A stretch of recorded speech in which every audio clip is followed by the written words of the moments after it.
Are जिठानी modern देवरानी। अर्पिता की शादी राकेश से तय होती है, जो एक सरकारी नौकरी करता था।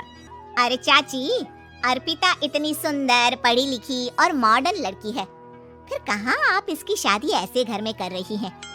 अरे लड़का सरकारी नौकरी करता है, इंजीनियर है, खूब कमाता है, खूब मेहनत की है लड़के ने इस नौकरी के लिए। अर्पिता भी राकेश को पसंद नहीं करती थी, लेकिन पिता ने हाँ कर दिया तो शादी के लिए मन मारकर तैयारी कर रही थी। हाँ माँ, चाची ठीक ही तो कह रही हैं। पता है मेरी सहेलियों के पति कितने मॉडर्न हैं। अरे देख बेटा, तू मॉडर्न है ना, वो पढ़ने लिखने वाला गांव का होनहार लड़का है, तू जैसा रखेगी रहेगा। अब तक कोई उसकी केयर करने वाला नहीं था, है तो सिर्फ एक भाई भाभी, और माँ पिता तो गांव में ही रहते हैं। अर्पिता का मुंह बन जाता है। वो पिता के फोन से राकेश का नंबर लेकर उसे मिलने के लिए बुलाती है। आज तो मैं उसे साफ साफ मना कर दूंगी, मुझे नहीं करनी शादी। शक्ल देखी है, ना कपड़े पहनने का तरीका है ना बोलने का। अर्पिता राकेश से मिलने जाती है। अब क्या हो गया, आपने मुझे अर्जेंट मिलने को बुलाया, सब ठीक तो है ना? हाँ सब ठीक है, पर मैं आपसे कुछ कहना चाहती हूँ, आप ना इस शादी से मना कर दे। राकेश की आंखें अर्पिता की इस बात से लाल हो जाती है।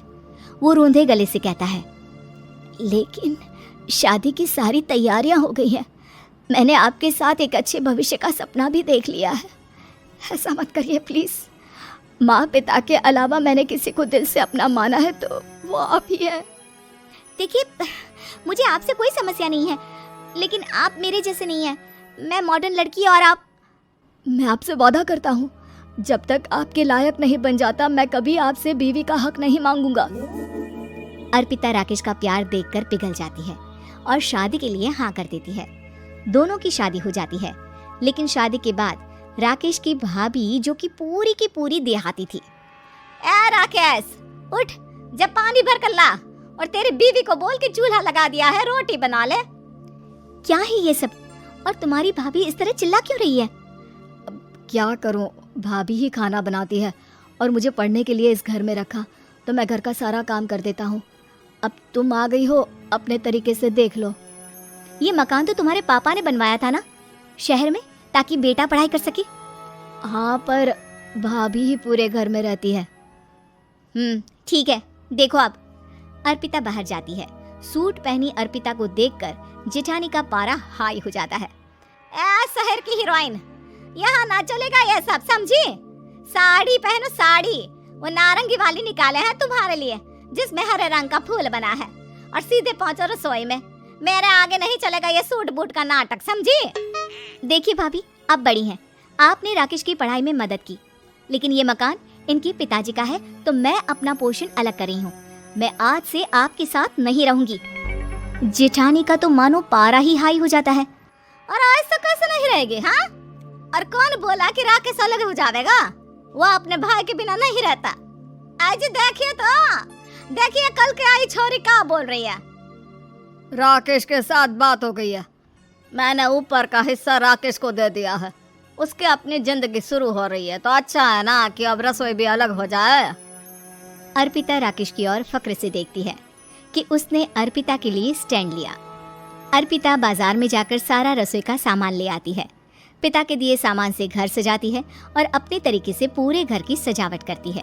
शाम को राकेश ऑफिस से आता है। कुर्ता पैजामे में राकेश को देखकर, अरे ये क्या पहना है?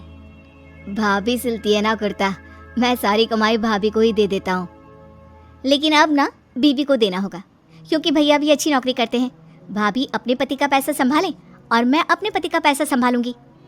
तभी भाभी आ जाती है। अरे देखो, बहुत हो गया। हाँ, अलग रहने तक तो ठीक था, लेकिन पैसा हम एक फूटी कौड़ी नहीं देंगे। बचपन से तुम्हारे पति को हमने पाला है, उसका हिसाब दो। अच्छा, हिसाब चाहिए? कितना पढ़ी है आप जो आपको हिसाब चाहिए? बड़े भाई हैं उनके, जिन्होंने उन्हें पढ़ाया लिखाया, वो हिसाब मांगेगी तो जरूर दे दूंगी भाभी। अरे देख, हाँ, अगर तूने पढ़ाई की है तो मैं भी अंगूठा छापना हूँ। अरे 5 की रात तक पूरी पढ़ाई की है, समझे? वैसे भी कल इन लोगों के माँ बाबूजी आ रहे हैं गांव से, वही लोग ठिकाने लगाएंगे तुझे।